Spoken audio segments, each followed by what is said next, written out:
জীবনের প্রতিটা মুহূর্ত আমাদেরকে নতুনভাবে শিক্ষা দেয়। হ্যালো এভরিওয়ান, আসসালামু আলাইকুম। কেমন আছেন সবাই? আশা করি কাছে ও দূরে, দেশ কিংবা দেশের বাইরে যে যেখান থেকে আমার আজকের ভিডিওটি দেখছেন বা শুনছেন, মালিকের দয়ায় সবাই সুস্থ আছেন, ভালো আছেন, নিরাপদে আছেন। আমরা আলহামদুলিল্লাহ আপনাদের সকলের দোয়া ও ভালোবাসায় মালিকের অশেষ দয়ায় বেশ ভালো আছি। আর যারা অসুস্থ থেকে আমার আজকের ভিডিওটি দেখা শুরু করেছেন বা দেখছেন না, তাদের সকলের সুস্থতা কামনা করে সিম্পল লাইফস্টাইল ব্লগ চ্যানেল থেকে নতুন দিনের নতুন আরও কিছু কাজ ও কথা নিয়ে চলে আসলাম আপনাদের মাঝে। আশা করছি বরাবরের মতো আমার আজকের ভিডিওটি আপনাদের কাছে বেশ ভালো লাগবে। ভিডিওর শুরুতেই আমার প্রিয় আপু ভাইয়াদের কাছে রিকোয়েস্ট করে নিচ্ছি, প্লিজ একটি লাইক দিয়ে ভিডিওটি কন্টিনিউ করবেন। আপনাদের একটি লাইক আমাকে অনেকের মাঝে পৌঁছে দিতে সাহায্য করবে।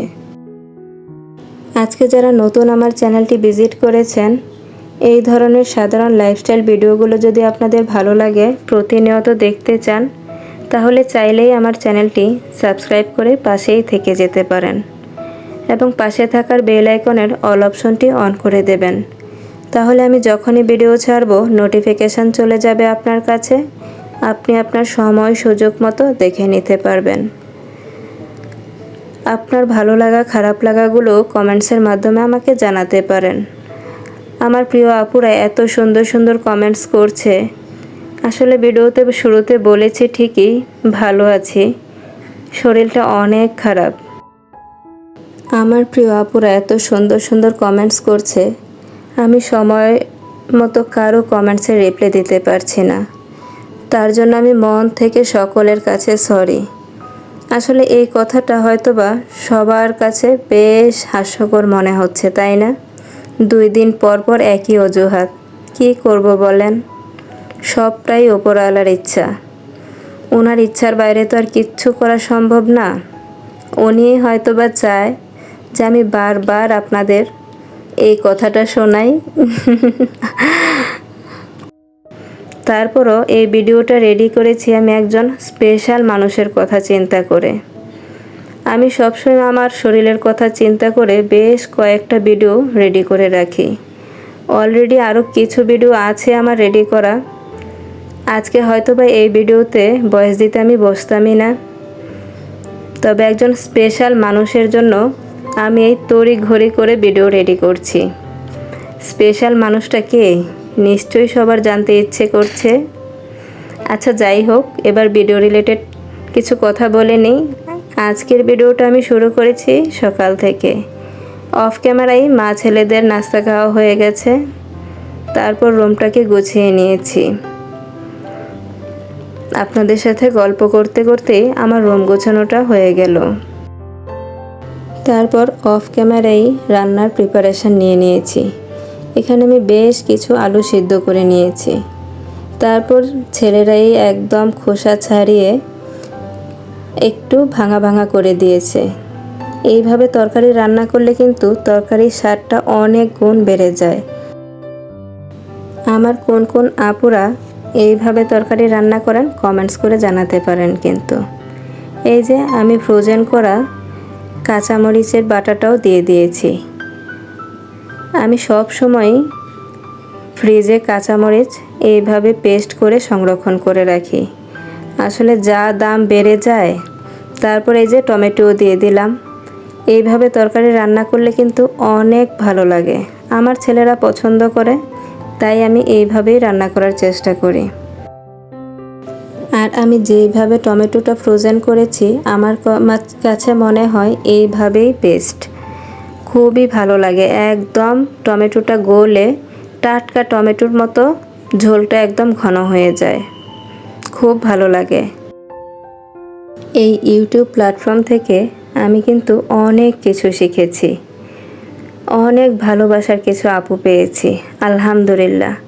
আমি নিজে এই প্ল্যাটফর্মে আসার অনেক আগে থেকে বেশ কিছু আপুকে আমি অনেকটা বেশি ভালোবেসে ফেলেছি। তার লিস্টে কিন্তু বেশ কিছু আপু আছে। কিছু আপুর কাজ দেখে আমি নিজে ইন্সপায়ার হই, কিছু আপুর কথা আমাকে মন ভালো করে দেওয়ার প্রশান্তি দেয়। এই যে ওই দিন বিথি আপুর মুড়ি মাখা দেখে আমারও মন চাইছিল মুড়ি মাখা খাবো। তারপরে মনে পড়ে গেল মা তো বাড়ি থেকে নারকেল দিয়েছিল। বাস ছেলেও মার ইচ্ছে পূরণ করতে লেগে পড়লো মুড়ি মাখার প্রস্তুতি নিতে। আমার ছোট বাবাটা নারকেল ফাটিয়ে নিয়েছে, আবার আমাকে ভয় দেখাচ্ছে, এই দিলাম কামড়।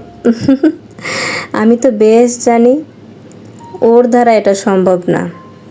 নিশ্চয়ই সবাই ভাবছেন কেন নয়, ও নিজেও কারো এঁঠো খাবে না, আবার কাউকে খেতেও দেবে না। ও এরকমই, ও কারো গ্লাস ব্যবহার করে না, কারো হাতে খায় না, শুধুমাত্র আমার হাতে ছাড়া। কার কার ঘরে এইরকম একজন মায়ের আঁচল ধরা ছেলে আছে কমেন্টস করে আমাকে জানাতে পারেন কিন্তু। যাই হোক, ছেলে নিজেই একদম নারকেল কুড়িয়ে মায়ের জন্য রেডি করে দিয়েছে। তারপরে তো মা ছেলেরা মিলে মুড়ি মাখা খাওয়ার প্রস্তুতি শুরু করে দিয়েছি। আচ্ছা, এবার আসল কথায় চলে আসি, কোন স্পেশাল মানুষের জন্য আজকের ভিডিও তৈরি করা। কি নিশ্চয়ই সবার মনে খুঁতখুত করছে, কে সেই স্পেশাল মানুষ? আমার প্রিয় সালমা আপু। গত ভিডিওতে আমি আমার সালমা আপুর রান্না নিয়ে কথা বলেছিলাম। আসলে আমি মজার ছলেই কথাটা বলেছিলাম। আপুর রান্নাগুলো দেখে আমার ভীষণ লোভ লাগে, কি বলবো আপনাদের। আপু একটা রেসিপিও শেয়ার করে না, যার জন্য মজার ছলে কথাটা বলেছিলাম। সালমা আপু প্লিজ, আই এম সরি, আমি বুঝতে পারিনি আপনি কষ্ট পাবেন। একদম গায়ের জ্বালা থেকে নয় বোন, ভালোবাসা থেকে বলেছি।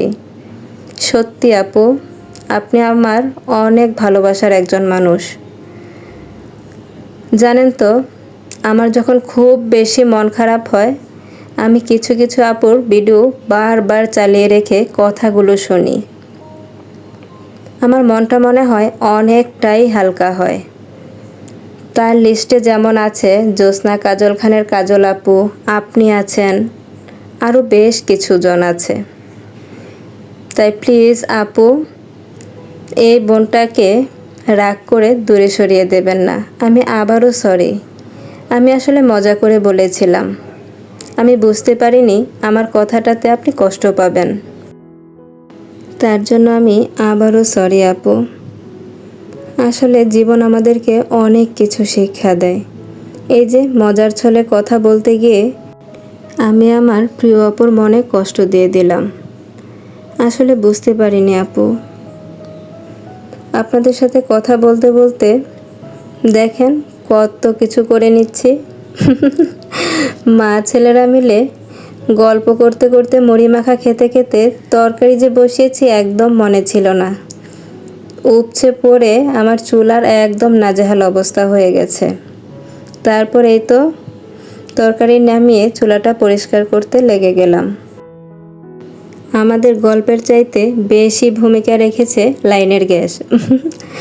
যখন আমি তরকারিটা বসিয়ে রেখে গিয়েছিলাম, গ্যাসটা একদম নিবু নিবু ছিল।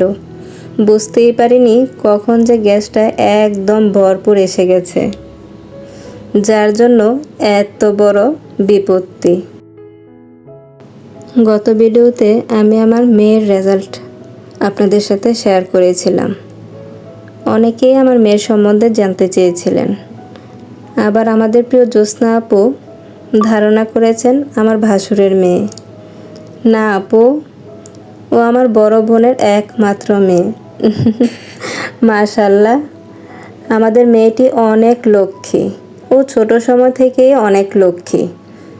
ওর বাবা মা যেহেতু চাকরি করত, দাদা দাদু বেঁচে ছিল না, ও আমার আব্বার কাছেই মানুষ হওয়া।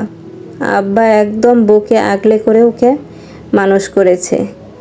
যেখানে আমাদের ছেলেদেরকে বকাঝকা করে পড়াতে বসাতে হতো, সেখানে আমাদের এই মেয়েকে বকাঝকা করে একটু বই হাত থেকে সরাতে হতো। ও ছোট সময় থেকে অনেকটা লক্ষ্মী। ওর যদি রাত্রে ঘুম আসতো, ও দাঁড়িয়ে দাঁড়িয়ে হেঁটে হেঁটে পড়তো, তাও পড়তো। ভাবা যায় এতটা ওর পড়ার নেশা। মাশাআল্লাহ, সবাই আমার মেয়ের জন্য দোয়া করবেন। আমার মেয়েটার স্বপ্ন ও বিসিএস ক্যাডার হবে। সবাই দোয়া করবেন ও যেন ওর স্বপ্ন পূরণ করতে পারে। আলহামদুলিল্লাহ, ওর শ্বশুরবাড়ির সবাই ওকে অনেকটা সাপোর্ট করে, যার জন্য এখনও পর্যন্ত লেখাপড়াটা চালিয়ে যেতে পারছে। স্বামী আছে, শ্বশুর শাশুড়ি আছে, একটা ফুটফুটে আমার সই আছে। আমি ওর মেয়েকে সই বলে ডাকি। সবাই আমার সইয়ের জন্য কিন্তু অনেক দোয়া করবেন। আমার সইটাও যেন ওর মায়ের মতো লেখাপড়ায় আকৃষ্ট হয়। বুঝতে পেরেছেন সবাই? আচ্ছা, যাই হোক, ভিডিও রিলেটেড কিচ্ছু কিন্তু বলছি না। আপনাদের সাথে গল্প করতে করতে চুলাটা পরিষ্কার করে নিয়েছি। তারপর কোরানিটা আমি খুব ভালোভাবে পরিষ্কার করে ধুয়ে শুকিয়ে পলি ব্যাগ করে র্যাপ করে রেখেছি। আমি সবসময় এইভাবেই র্যাপ করে রাখি, আবার যেদিন প্রয়োজন হবে বের করে নেব। তারপর একটু ছাদে আসলাম তুলসী পাতা নিয়ে নিতে। আপনারা তো সবাই জানেন আমি তুলসী পাতার চা খেতে খুব বেশি ভালোবাসি। এটা আমার রেগুলার রুটিন। তুলসী পাতার চা, হলুদ চা, এগুলো কিন্তু আমাদের শরীরের জন্য অনেক ভালো। আপনারাও চাইলে কিন্তু এই চা খাওয়ার অভ্যাস করতে পারেন, তবে অবশ্যই চা পাতা ছাড়া। এই দেখেন, জবা ফুল গাছের দুটো ফুলের কলি আছে, তাই আর আজকে জবা ফুল নিলাম না। আপনারা চায়ে জবা ফুলও ব্যবহার করতে পারেন। তারপর এই যে চলে আসলাম চা তৈরি করতে। কি ভাবছেন মগের কি অবস্থা? সবাই প্লিজ ইগনোর করবেন। আসলে এই মগটাতেই আমি সবসময় চা বানাই, তো তার জন্য এরকম অবস্থা হয়ে গেছে। এই সময়টা কিন্তু একদম সন্ধ্যা সময়ের ভিডিও। সারাদিন আর ক্যামেরাটা অন করিনি। আসলে ইদানিং শরীরটা একদম দিচ্ছে না, জানি না কি হয়েছে বা কতদিন এইভাবে চলবে। এই তো আমার চা কমপ্লিট। চা পাতা ছাড়া চায়ের কালারটা কেমন হয়েছে অবশ্যই জানাবেন। আর আপনারা কি খেয়াল করেছেন, ভিডিও করতে করতে কিন্তু আমি কাপের হ্যান্ডেল খুঁজেই পাচ্ছিলাম না। আজকের ভিডিও থেকে আমি এখানেই বিদায় নেব। মালিকের দয়ায় সবাই সুস্থ থাকবেন, ভালো থাকবেন, নিরাপদে থাকবেন। আমাদের জন্য সবাই দোয়া করবেন। আল্লাহ হাফেজ। আসসালামু আলাইকুম।